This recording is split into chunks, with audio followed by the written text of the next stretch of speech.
There is a part of you that lives in silence. A part you avoid, deny, and sometimes fear.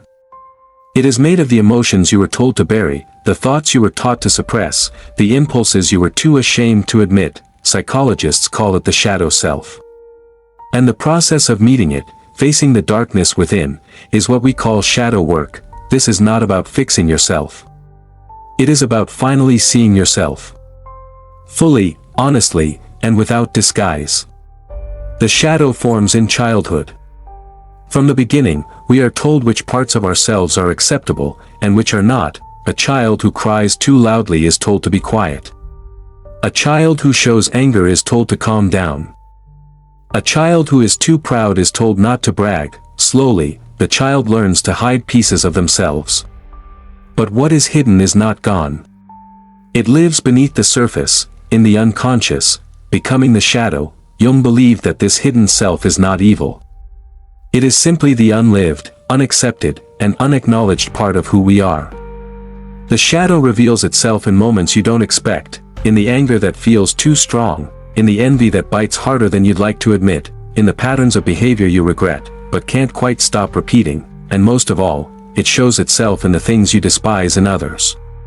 When you find yourself pointing a finger, filled with judgment, very often the shadow is whispering, "This too, is you." Shadow work is not about defeating this darkness, but about understanding it. It is not about erasing the shadow, but integrating it, so that you no longer live in conflict with yourself. When you face your shadow, you begin to see the truth beneath your reactions. Anger can teach you what boundary has been crossed. Envy can show you what you secretly desire. Fear can reveal what part of you longs to grow. Shadow work transforms the enemy within into a guide. To confront your inner darkness requires courage. It means looking at yourself without flinching. It is sitting with uncomfortable emotions instead of running from them. It is recognizing that the qualities you most condemn in others may live inside you as well, but this confrontation is not punishment. It is healing. By shining light into the dark, you take back the pieces of yourself you once abandoned. You become less fragmented, less torn between masks. You become whole. What makes shadow work powerful is that within the darkness lies hidden treasure. The shadow does not only hold rage, fear, and shame.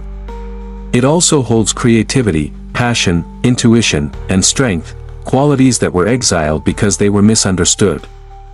To do shadow work is to recover these lost parts, and in doing so, to live more authentically. It is to stop pretending, stop splitting, and start existing as your full self. Carl Jung once wrote, "One does not become enlightened by imagining figures of light, but by making the darkness conscious." Shadow work is the act of doing exactly that. Not running from who you are, but meeting every part of yourself, light and dark, with honesty, and when you do, you will find that your shadow was never your enemy. It was the missing piece of your wholeness, waiting for you to return.